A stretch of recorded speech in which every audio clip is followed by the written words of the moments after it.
Consultative Forum, Arewa Youth Development Foundation, Arewa Students Forum, and Northern Emancipation Network, leading 16 other northern groups. And it's called the Kaduna Declaration.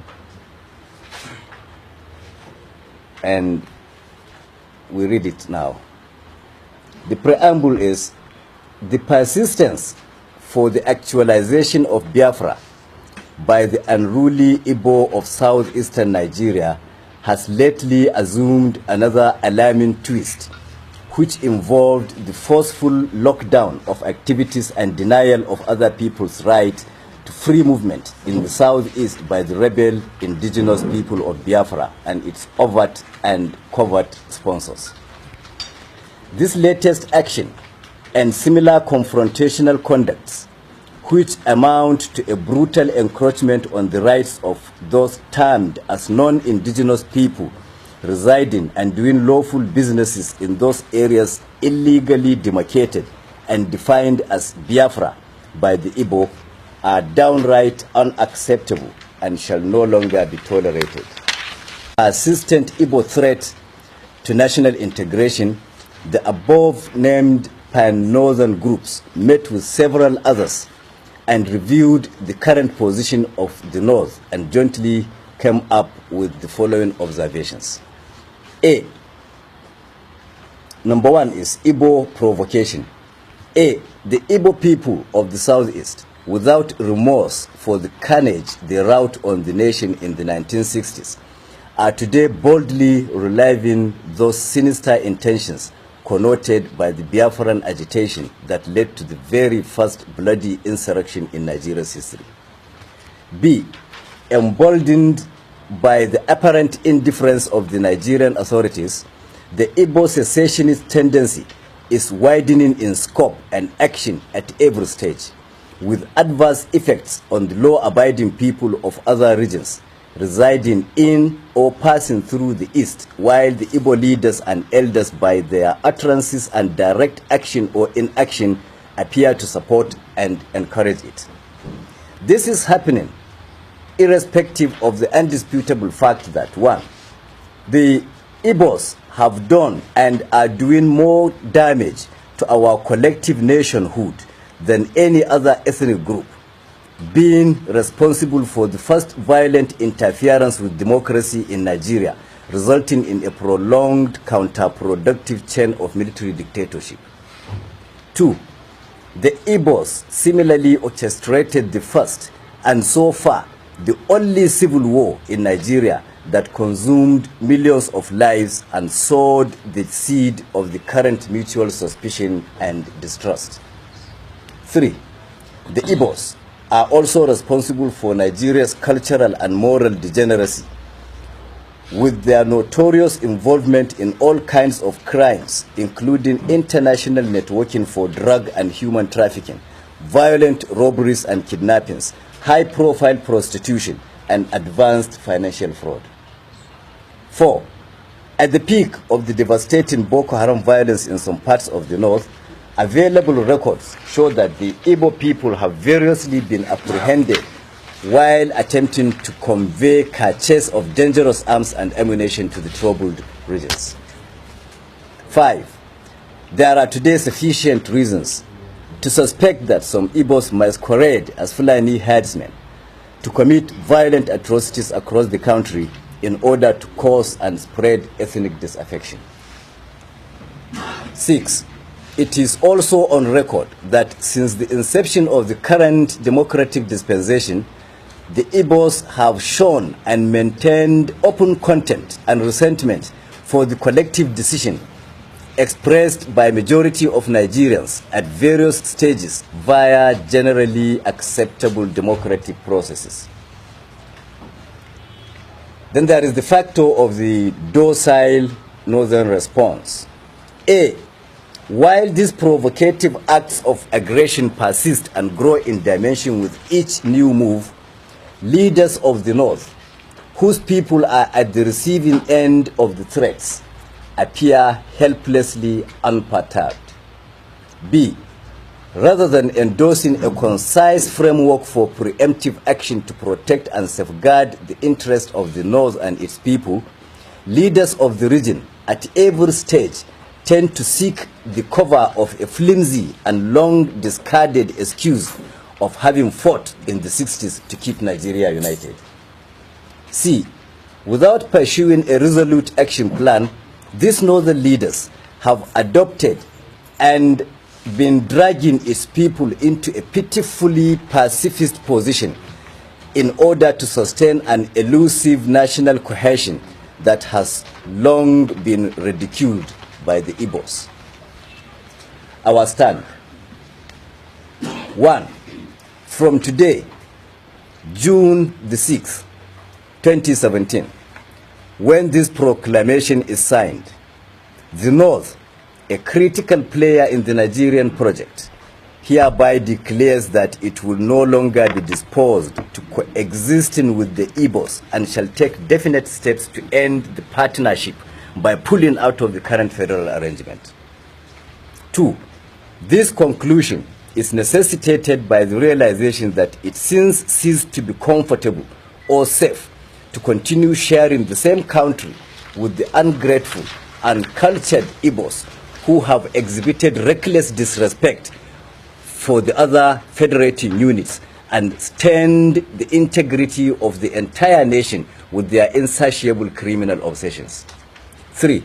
Rather than certain sections holding the whole country to ransom at every stage, each should be allowed to go its own way, as we categorically proclaim today that the North is fed up with being the same country with this pack of acrimonious Igbo partners. 4. The North hereby openly calls on the authorities and other national and international stakeholders to acknowledge this declaration by taking steps to facilitate the final dissolution of this hopeless union that has never been convenient to any of the parties. Prelude to final separation. 1. Recovery and control of landed property. As a first step, since the Igbo have clearly abused the unreciprocated hospitality that gave them unrestricted access to and ownership of landed properties all over the North, our first major move shall be to reclaim, assume, and assert sole ownership and control of these landed resources currently owned, rented, or in any way enjoyed by the ingrate Igbos in any part of northern Nigeria. Consequently, officials of the signatory groups to this declaration are already mandated to commence immediate inventory of all properties, spaces, or activity in the North currently occupied by the Igbos for forfeiture at the expiration of the ultimatum contained in this declaration. In specific terms, the groups are directed to compile and forward an up-to-date data of all locations occupied by any Igbo in any part of northern Nigeria, including schools, markets, shops, workshops, residencies, and every other activity spaces. 2. Relocation notice.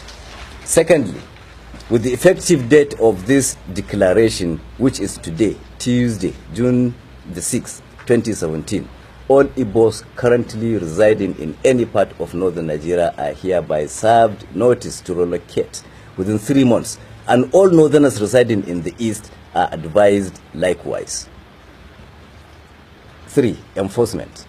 All northern civil society and pressure groups are by this declaration mandated to mobilize for sustained coordinated campaigns at their respective state government houses, state houses of assembly, local government council secretariats, and traditional palaces to mount pressure for steps to be taken to ensure enforcement of the directives contained herein. Conclusion.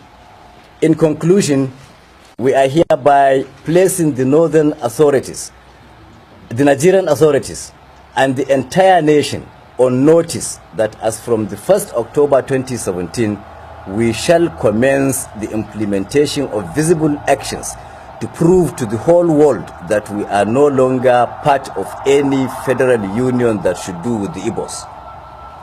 From that date, effective, peaceful, and safe mop-up of all the remnants of the stubborn Igbos that neglect to heed this quick notice shall commence to finally eject them from every part of the north. And finally, all authorities, individuals or groups are hereby advised against attempting to undermine this declaration by insisting on this union with the Igbos, who have thus far proved to be an unnecessary baggage carried too far and for too long.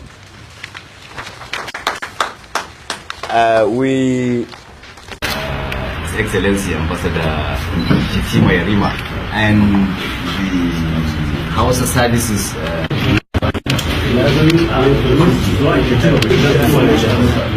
my first Suleiman. My name is Mid.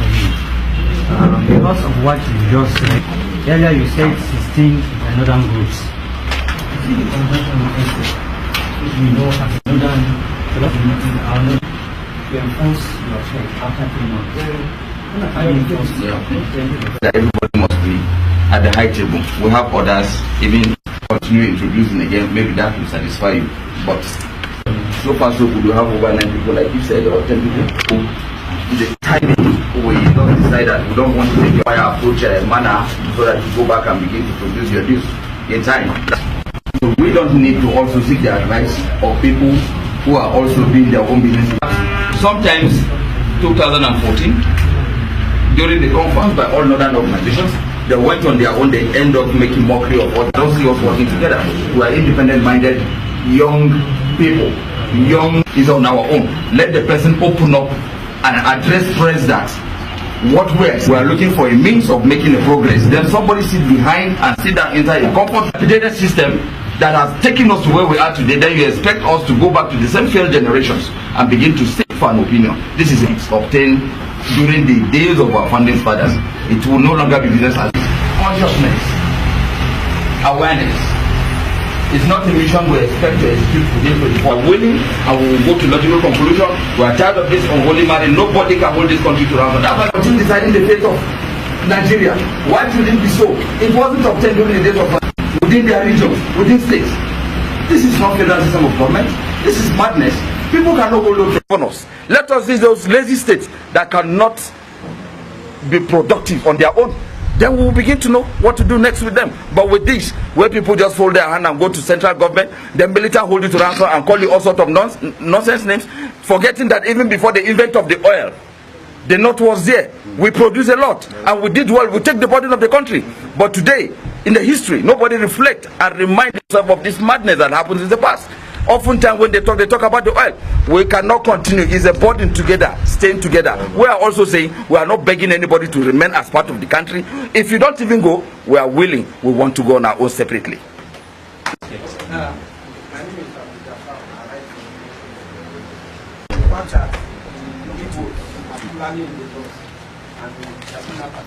How do you go about when they are fully okay.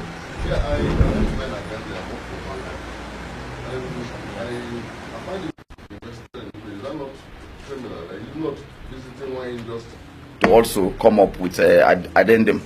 I was Razak, Abdul. In terms of support, Abdul Jafar, you are talking, take your property, whatever you own, back to where you come from. And we are also saying to our own brothers over there to not of our dreams. That's just the language. Yes, that is over the place. Yet they are not grateful. We have at every point they say we are